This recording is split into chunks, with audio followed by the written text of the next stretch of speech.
Welcome to the deep dive. Yeah. Today, we're embarking on a really incredible journey, a deep dive right into the mind of Sir Isaac Newton. Not just the Apple story, I hope. Definitely not. Forget the apple for a moment, because we're going way beyond that, into his really foundational work on light, optics. Nice. We're talking insights that are, still absolutely fundamental today. Yeah. And straight from his own words. That's the best part, hearing it directly. Exactly.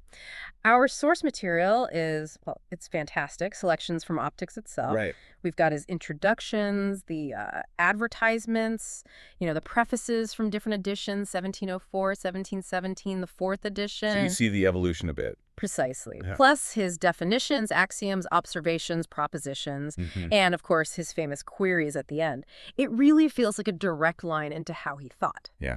And our mission then, for you listening, is to really get Newton's experimental genius, right? Not just list facts. We want to trace how meticulous he was with light and color. And then, crucially, how he used those observations to think bigger. About the universe itself. Exactly. Matter, gravity, even philosophical questions. And it's interesting how he even mentions why he published it. Oh, yeah. He says he found some things copied out of it. Yeah. So, partly practical, maybe wanting to set the record straight. Protecting his IP? Even then. Sort of. And in the second edition, he adds these questions because, and I love this, he was not yet satisfied about it for want of experiments. Wow. Always pushing for more proof. A true scientist, always questioning even his own work. Okay, building on that, let's get into the language he used. He was so precise. Starting with the foundations, his definitions, he starts with a ray of light and defines it as something that suffers not from other light. Meaning they don't interfere with each other, like streams crossing. Yeah, basically, each ray keeps its own path, independent. Okay, that clarity is key. Yeah. And that leads right into two really crucial properties he defines. First, refrangibility. That's a ray's tendency, its disposition, to be bent when it goes from one medium to another. Air to water, for example. Okay, the bending. Got it. And second, reflexibility. Its tendency to be turned back, reflected from the surface. Right, reflection. And he's clear. Greater refrangibility just means it bends more. Lesser means it bends less. These aren't vague ideas, they're measurable. And this feeds directly into his axioms, right? Like the classic one about light bending towards the perpendicular, rarer to denser medium. Yes, the one we all learn. But Newton, he wasn't just saying it bends, he was quantifying it. How so? Well, this is where it gets amazing. He notes the sign of incidence is, and he says accurately or very nearly in a given ratio to the sign of refraction. Whoa. Okay. Ratios. Specific numerical ratios he gives them. Red light, air into water, the ratios are 4:3. Air into glass, 17:11. That's incredible precision for the time. It really is. It's not just qualitative, it's mathematical. And here's a little hint, bit of foreshadowing. Ooh. He mentions, almost casually, that light of other colors, the signs have other proportions. But the difference is so little that it need seldom be considered. So he knew already that different colors bent differently. Exactly. He knew, but he's sort of setting the stage here before the big reveal about the spectrum. So clever. And then he uses these principles to explain everyday things, right? Lenses, mirrors. Absolutely. Water surfaces, prisms, obviously, but also lenses, burning glasses, magnifying glasses, and spectacle glasses, eyeglasses. How did he explain eyeglasses? He showed how convex lenses help farsighted people by supplying the defect of plumpness in the eye. Making the eye effectively plumper optically. Right. And the opposite for nearsighted people whose eyes are too plump. Concave lenses fix that. It's so practical. And he even explains optical illusions, how mirrors and prisms make things look like they're in a different place, which, when you stop and think about it, is pretty mind-bending. Okay, let's talk prisms, Yeah. because those experiments are just iconic, Newton. How did he use them to completely overturn the ideas about color? Well, the common idea then was that the prism somehow stained or modified the white light to create colors. Right, adding color to it. Yes, but Newton showed, really meticulously, that the colors weren't created by the prism. They were already in the white light. So the prism was just separating them. Exactly, simply separating them. He describes letting a thin beam of sunlight into a dark room through a tiny hole, then passing that beam through a prism onto the opposite wall. And what he saw wasn't just a spot of light anymore. No, it was this oblong spectrum. And the detail he gives is amazing. Tell us. At 18.5 feet away, with a certain prism angle, the image wasn't a small round spot. It was nearly 10 inches long. 10 inches long. But how wide? Only a quarter of an inch. Yeah. The same width as the original hole the light came through. Wow. So stretched out in one direction. Massively stretched. And that oblong shape was the killer evidence. It proved the prism wasn't just bending the light uniformly, it was spreading it out. Because different parts bent differently. Precisely. It shattered that old idea of the prism staining the light. So why oblong then? What was his explanation? Different refrangibility. He showed that different components within the white light bend by different amounts. So different colors. Yes. Violet bends the most, red the least, and all the others in between. Violet, indigo, blue, green, yellow, orange, red. A continuous spread. Roy G. Biv himself. Pretty much. And crucially, he proved these colors are connate with the rays and immutable. Meaning? Meaning they're inherent properties of the light rays themselves. They don't change. If you take just the red light and pass it through another prism, it stays red. It just bends again. Okay. That's definitive. They are fundamental. Absolutely. And then the clincher. Yeah. He showed you could put them back together. Recompose the white light. Yes. Using a second prism, inverted, or a lens. Converge all those separated colors and boom, white light again. That's elegant proof. Isn't it? Yeah. He even used this cool analogy with persistence of vision. If you spin a glowing coal in a circle really fast. It looks like a solid circle of fire. Right. Your eye blends it together. He said it's similar with the colors, the commixed impressions of all the colors hitting your eye quickly blend together to create the sensation of white. That's a brilliant analogy, connecting perception to the physics. Totally. He even worked out a way to predict the resulting color if you mix different amounts of colored light, using a circle divided up like musical ratios. Like a color wheel, almost. Kind of a precursor, yeah. So the huge implication for us, for how we see the world, What is it? is that all the colors in the universe, which are made by light, are either the colors of homogeneous lights or compounded of these. So pure spectral colors or mixtures? Exactly. And things appear colored because their surfaces are disposed to reflect most copiously the rays originally endued with those colors. So my blue jumper isn't making blue light? Nope. It's just really good at reflecting the blue light that's already present in the sunlight or the room light hitting it. And it absorbs the other colors. Mind blown. Okay, beyond prisms, he also looked at colors in thin films, right? Soap bubbles, oil slicks. Yes, what we often call Newton's rings. And this is just as fascinating. What was the key observation there? The weird thing is, these materials, air-trapped between glass plates, water films, soap bubbles, they look clear when they're thick. Right, like a window pane. But when they're incredibly thin, they show these various colors according to their various thinness. The shimmering colors we see on bubbles. Exactly those. He saw them as rings or circuits of color appearing in specific orders. Yep. And a crucial detail, he noted, was that the very center spot, when he looked at air trapped between two lenses, was black if viewed by reflection. Black, not white. Black by reflection, but white if viewed by transmission, looking through. This difference was really important evidence. Okay. And he got specific about these colors, too. Incredibly specific. He noted which colors were opposite each other in reflection versus transmission.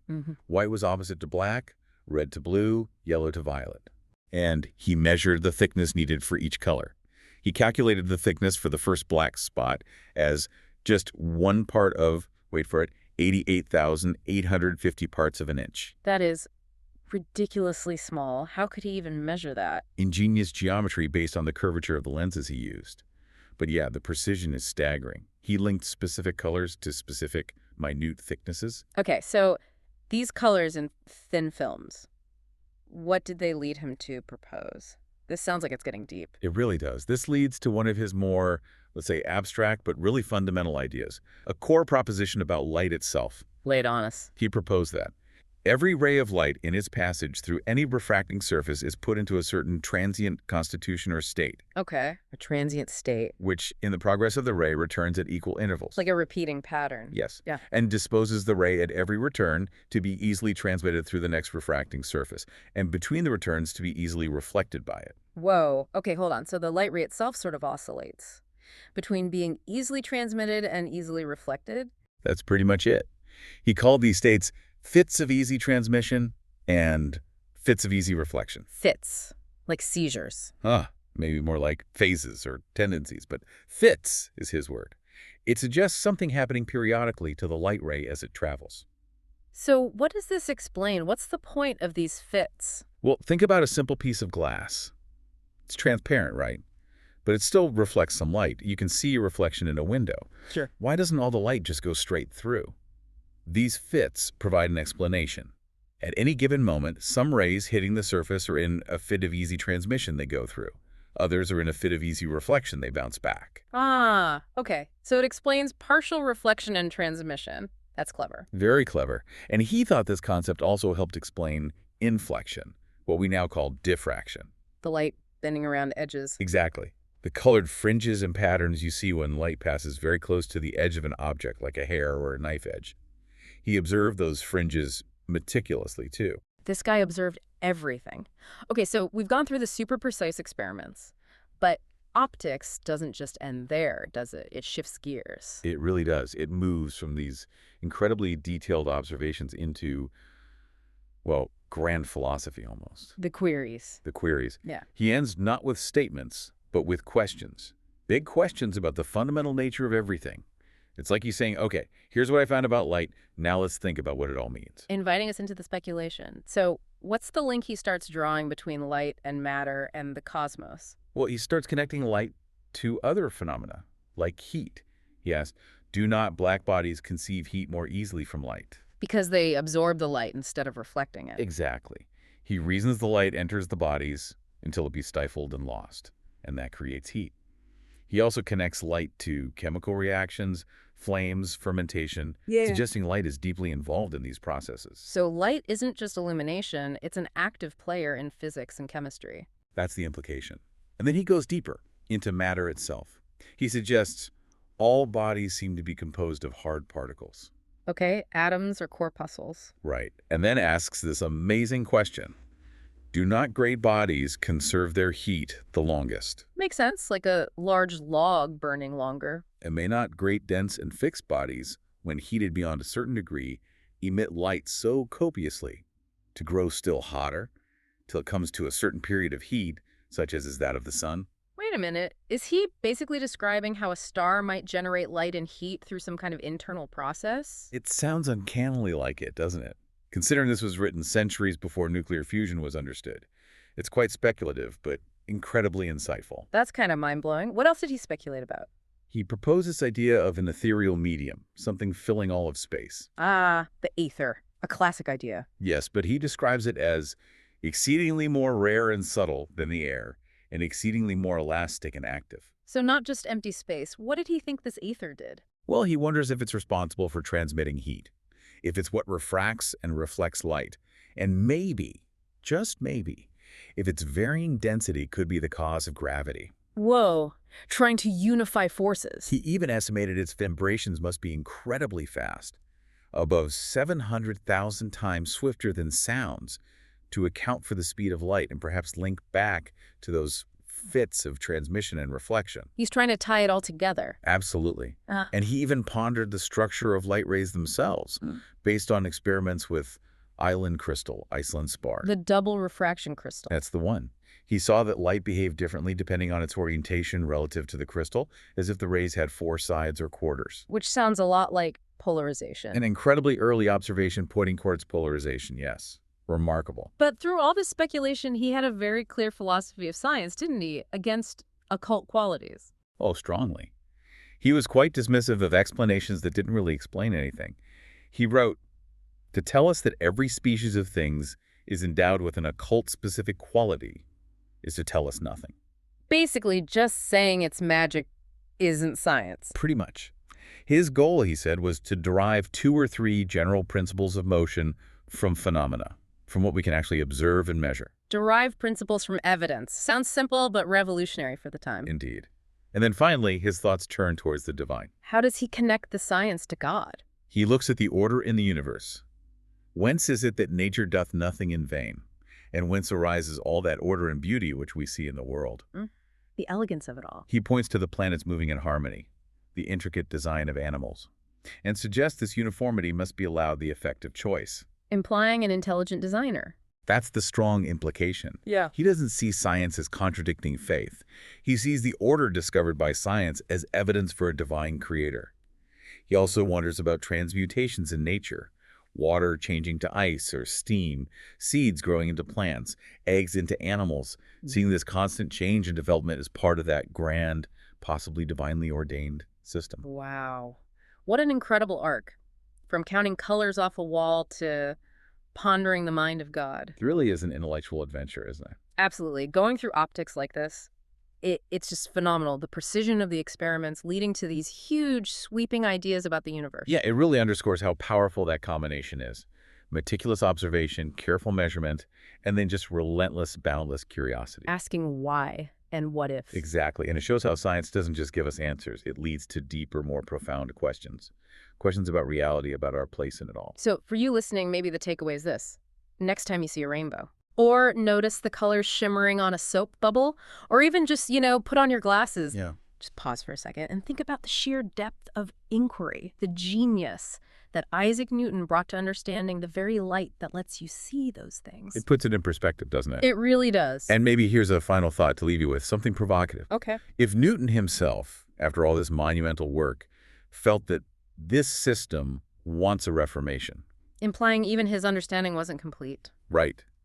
Then what aspects of our current scientific understanding, which is built on so many of these Newtonian foundations, might still be waiting for their own reformation today? What are we still missing? That is something to think about.